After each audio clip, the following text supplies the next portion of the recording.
көрен ытыллар культурно-спортивный спартакиада Кубок Арктики. Быйыл тәрәнен анабрулуга дирияттыбыт. Опсая 195 участник болар. Спортивный видигар 6 көрüm, оны культурный программатыгар 6 көрімдер.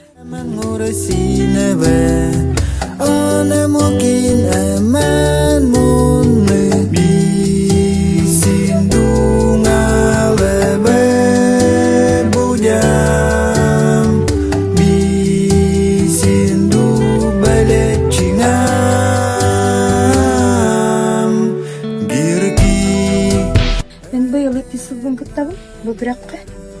Бәйән булагына селфуга магистратурага национальная художественная культура деген биракка үйренебин.